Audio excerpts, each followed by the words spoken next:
गुरुर्ब्रह्मा गुरुर्विष्णु गुरुर्देवो महेश्वरः गुरुर्साक्षात् परब्रह्म तस्मै श्री गुरवे नमः। विश्वं दर्पण दृश्यमान नगरी तुल्यं निजान्तर्गतं पश्यन्नात्मन् माया बहिर्भूतं यथा निद्रया यः साक्षात् कुरुते प्रबोध समये स्वात्मानमेवाद्वयं तस्मै श्री गुरुमूर्तये नमः। श्री दक्षिणामूर्तये कौन सा हमारा 6 मई।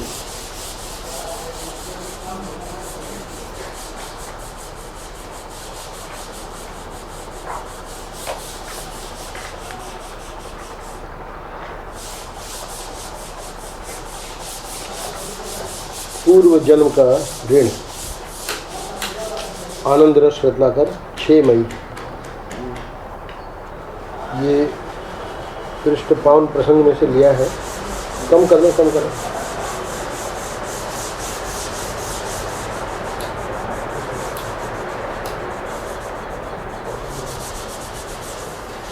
महर्षि कह रहे हैं कि उन दिनों मैं कल्याण पढ़ा करता था और उसमें वेदांत भक्ति और धर्म संबंधी विचार पढ़कर बहुत प्रभावित भी था।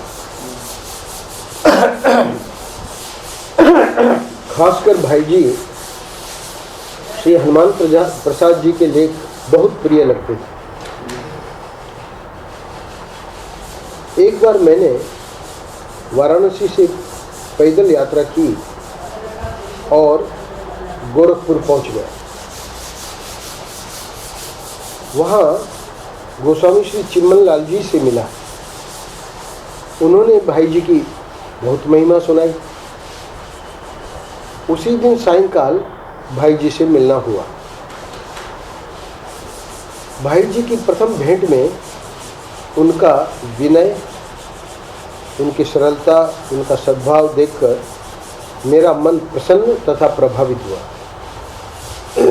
बातचीत के प्रसंग में उन्होंने पूछा, आप पंडित जी क्या चाहते हैं? तब मैं सन्यासी नहीं था। मेरे मुख से निकला, भगवान का भजन चाहिए और कुछ नहीं। उनके नेत्रों से झरझर आंसू गिरने लगे।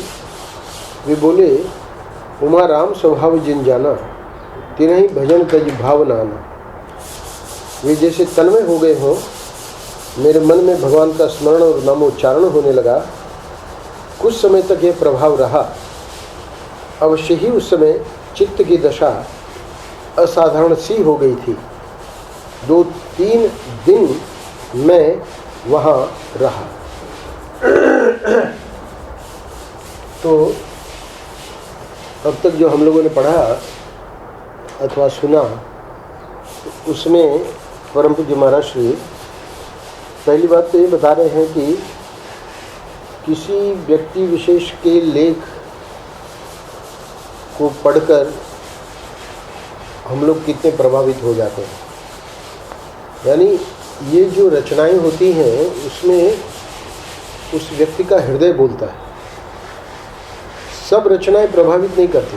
हम लोग भी कितना पढ़ते हैं, पर यह आवश्यक नहीं कि जो भी हम पढ़ें, यानी जिसका भी हम पढ़ें, वो हमें प्रभावित करे, हमारे हृदय को छुए, ऐसा आवश्यक नहीं। पर कोई ऐसी वाणी होती है, ऐसा लेखन होता है जिस लेखन के पढ़ने मात्र से वो हमको, हमारे हृदय को छू जाती है। यहाँ महर्षि अपने बारे में बता रहे हैं कि खासकर भाई जी श्री हनुमान प्रसाद जी के लेख बहुत प्रिय लगते थे, है ना। और इन जनरल महर्षि कह रहे हैं कि वेदांत भक्ति और धर्म संबंधी विचार पढ़कर मैं बहुत प्रभावित भी था। कल्याण में और लोगों के भी आते थे, महात्माओं के भी आते थे, शंकराचार्य वगैरह, धर्म सम्राट कपात जी महाराज। पर ये जो हनुमान प्रसाद जी पोद्दार, जिनका भाई जी करके संबोधन करते थे लोग, जैसे हम लोग महाराष्ट्र को सदगुरुदेव को महाराष्ट्र से संबोधन करते हैं, तो इनकी जो लेख थे उसमें ये प्रभाव था। एक तो बहुत उच्च कोटि के साधक थे, बल्कि अपने शिष्य वर्ग में तो वो सिद्ध ही थे। साधक कहना गलत है, साधक कहना गलत है, क्योंकि राधा का रूप ऐसा बहुत लोगों का भाव था कि वो स्वयं राधा ही उस रूप में, हनुमान प्रसाद जी पोद्दार के रूप में। और मुख्य बात तो भगवान ने गीता में विभूति योग में 10वें अध्याय में कही है कि जहाँ जहाँ ऐसी विभूति देखने में आवे, तो चाहे भाई जी हो चाहे और कोई हो, तो वो मेरे ही तेज का अंश बना। यद यद विभूति मत सत्वम तत्तद ऊर्जित में व तत्तदेवावगच्छत्वम मम तेजो अंश सम। परमेश्वरन जी की बात अभी हम लोग कर रहे थे, तो श्याम जी भी थे। तो डॉक्टर पुंजानी ने प्रसंग के साथ बताया कि हम कुछ करते नहीं हैं, बस दवा लिख देते हैं और वो रोगी ठीक हो जाता है। तो परमेश्वरन जी ने समझाया, यही श्लोक का उदाहरण दिया और बताया कि वो जो है वो ईश्वरीय चमत्कार है। उसमें वो व्यक्ति नहीं लिख रहा है, यानी ईश्वर उसे प्रेरणा देके लिखवा रहा है, क्योंकि उसे उसको इनके द्वारा ठीक करना है। तो ये बात उस प्रसंग में विशेष रूप से प्राप्त हुई। यानी जो भी हम लोग करते हैं साधन अवस्था में, तो लगता है कि भाई सामने वाला बहुत प्रभावित हो गया, तो कहीं हमारे में अभिमान ना आ जाए, इसलिए इस श्लोक को याद रखना चाहिए। वो हमने कुछ नहीं किया, ठाकुर जी ने करवा लिया, ठाकुर जी ने कर दिया, है ना। उस समय उस विशेष बात हमारे श्याम जी कहते हैं ऑटोमेटिक डिवाइन एक्टिविटी। भगवान रमण महर्षि का ये शब्द है, उनको अंग्रेजी भी आती थी, तो वो कहते थे कि ये ऑटोमेटिक डिवाइन एक्टिविटी, यानी वहाँ ठाकुर जी का ही वो किया हुआ है प्रसंग विशेष। तो यहाँ पर भी महर्षि को जो प्रभाव पड़ा, तो उनकी इच्छा हुई कि उनसे मिले, और फिर वो मिले भी, और मिलने के बाद कैसे क्या बातें हुई उसका भी यहाँ महर्षि ने वर्णन किया है। महर्षि स्वयं शंकर बिहारी द्विवेदी के रूप में थे। उसके बाद तो 7 साल वहाँ रहे कल्याण विभाग में, निष्काम कर्मयोगी के रूप में, निष्काम सेवक के रूप में। तो अब कह रहे हैं कि एक बार तो ऐसी विलक्षण घटना घटी जैसी लोक व्यवहार में कम ही देखने को मिल सकती है। एक सज्जन आए, भाई जी से बोले, मैं नेपाल की यात्रा करने आया था, पत्नी बीमार पड़ गई है, सरकारी अस्पताल में भर्ती कराया है, अमुक नंबर के कमरे में है, खर्च के लिए पैसा नहीं है, क्या करूं? भाई जी ने उन्हें 200-250 रुपया दिया।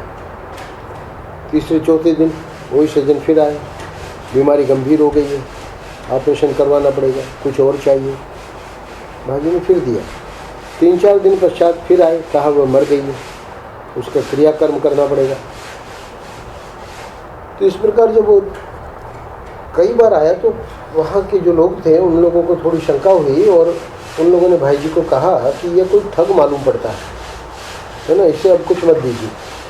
तो अब भाई जी ने क्या कहा वो सुनिए। भाई जी ने कहा कि मैंने तो पहले ही दिन अस्पताल में फ़ोन करके पूछ लिया था, वहाँ कहीं किसी कमरे में इसकी पत्नी दाखिल नहीं है।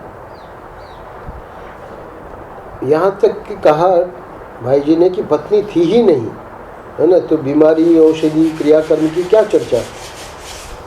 परंतु अब ये प्रश्न उठेगा ना कि ये क्यों हर बार जब वो आता था तो देते रहे। तब उसके लिए भाई जी ने आगे कहा, परंतु जब ये सज्जन मेरे पास आकर बैठे तो मुझे मालूम पड़ता है कि पूर्व जन्म में मैंने इनसे कोई ऋण लिया है और उसको चुकाना मेरा अवश्य कर्तव्य है।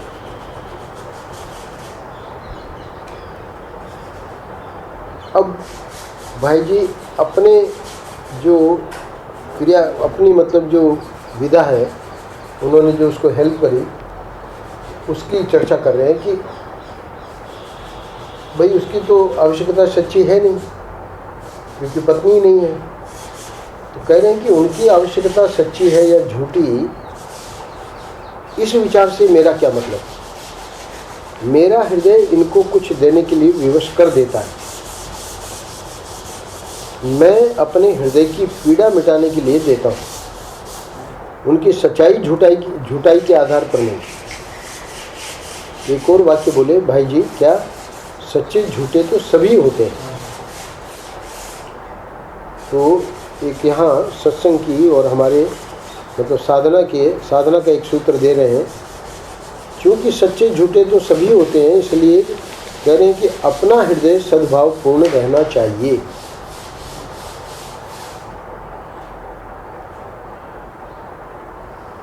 इसलिए महर्षि कहते हैं कि रक्षत रक्षत कोशा नामति कोशम हृदयम यस्मिन् सुरक्षिते सर्वं सुरक्षितम स्यात्। यानी हृदय जो है अपना सद्भाव पूर्ण रहेगा, सुरक्षित रहेगा, तो इसके सुरक्षित होने से तो सब सुरक्षित रह जाएगा। पर हृदय ही अपना बिगड़ गया तो फिर व्यवहार में और सब प्रकार की मतलब गड़बड़ियाँ ऑटोमेटिक है। अविद्या कामना कर्म, तो इसको अविद्या कामना कर्म से हटने के लिए ये साधना है, क्योंकि विद्या की ओर जाना है। तो विद्या के लिए हृदय सद्भाव पूर्ण रहना चाहिए। तो ये नहीं देखना है कि भाई ये सच्चे हैं कि झूठे हैं।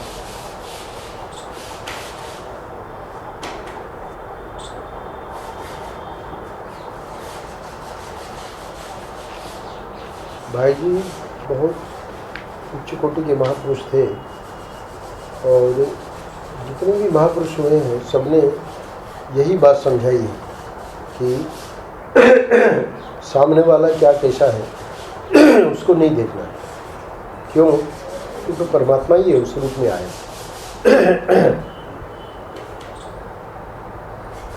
परमात्मा को ये इस प्रकार का एकदम रूप क्यों लेना पड़ा, कोढ़ी का, है ना, बेईमान का, कि ये जो है हमारा हृदय इतना कठोर हो गया है ना, वो पसीजता ही नहीं है। हमारा श्री ने अन्यत्र आनंद रस रत्नाकर में ये बात कही है कि ठाकुर जी ऐसा रूप लेकर भी भाई कम से कम हमारा हृदय पसीजे तो सही, द्रवित तो होवे। कई प्रकार की विधा से ठाकुर जी हमको, है ना, अपनी वो कठोरता से नीचे उतारना चाहते हैं। पर हम लोग ऐसे हैं कि बस कठोर से और कठोर, कठोर से और कठोर, है ना, बनने का प्रयत्न करते रहते। वो ठीक नहीं है, साधना की दृष्टि से वो ठीक नहीं है। अपना हृदय सद्भाव से पूर्ण हो, इसलिए उन्होंने ये वाक्य कहा कि सच्चे झूठे तो सभी होते हैं। अंत में कह रहे हैं, किसी दुखी या गरीब की सहायता करने में यदि सहायक अपने को ठगा भी देता है तो वह सहृदयता की ही अभिव्यक्ति है। सामने वाला दुखी है या गरीब है, ठीक है, और वो सहायता करने गए तो उसमें जो सहायक है वो अपने को ठगा भी देता है। जैसे कि ये जो प्रसंग है इसमें स्पष्ट देखा जा रहा है कि भाई जी जो थे अपने को ठगा रहे थे। और कहाँ ठगा रहे थे, वो तो पहले से ही जानकारी थी उनको कि ये बात सत्य नहीं है। तो इसी प्रकार महापुरुष लोग हमको बताते हैं कि ये जो पूरा का पूरा दृश्य प्रपंच है ये सत्य नहीं है। दृश्य प्रपंच ही जब सत्य नहीं है, वहाँ तो उन्होंने फ़ोन करके पता लगाया कि वो पत्नी ही उसकी नहीं थी। पत्नी का बीमार होना, फिर उसका भर्ती होना, फिर उसका मरना, है ना, ये तो सबकी बात अलग ही है।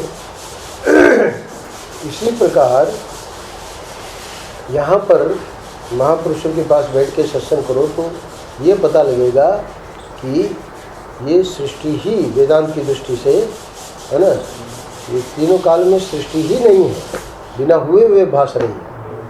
तो ये जो बिना हुए हुए भास रही है तो उसमें फिर हम इतना मोह किए बैठे हैं, इतना अपने को कठोर किए बैठे हैं, उसकी आवश्यकता क्या है? तो इसलिए उनके भाई जी के हृदय में तो जब भी वो आता था तो कुछ ऐसा भाव आता था, बड़े उच्च कोटि के महापुरुष थे, इसलिए है ना, ये ऐसा भाव आना और फिर अंत में ये कहना कि किसी दुखी या गरीब की सहायता करने में यदि सहायक अपने को ठगा भी देता है तो वह सहृदयता की ही अभिव्यक्ति है। तो इस सहृदयता की अभिव्यक्ति को आप देखें जगह जगह, यानी पूरा माहौल इस समय ऐसा ही है ना। तो अब प्रश्न ये उठता है कि भाई ये तो व्यावहारिक तो नहीं है इस प्रकार अपने को ठगाओ। तो यहाँ तो परमार्थ की चर्चा हो रही है ना, व्यवहार की चर्चा कहाँ हो रही है? परमार्थ में सहृदयता के लिए ये भाई जी का वाक्य है। व्यवहार की जो चर्चा है तो व्यवहारिक व्यक्ति तो बेचारा पहले ही सत्संग से बच के रहता है। श्याम जी जैसे मतलब शूरवीर हैं जो कि बस डटे हुए हैं, ठाकुर जी कुछ भी कर ले, है ना। तो कहाँ परवाह है? अब वो परवाह ही नहीं कर रहे, बस जो भी आता है महाराज जी के सामने, तो महाराज जी भी देखते हैं देखो ये इतना बदल गया, पहले तो हमको दिखाता तक नहीं था कि कितना आया, है ना। अब तो जो भी आता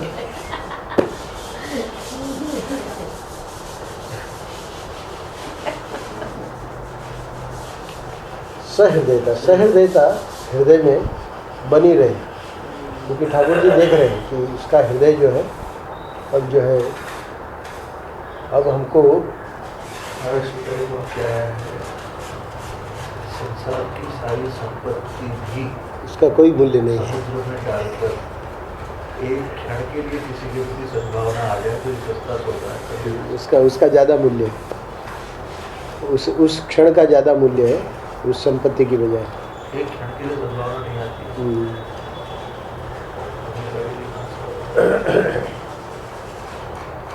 इसीलिए ये महापुरुष लोग क्या करते हैं कि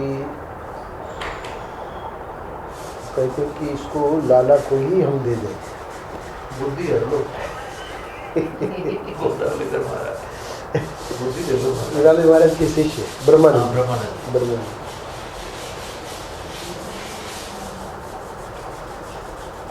नारायण नारायण नारायण नारायण।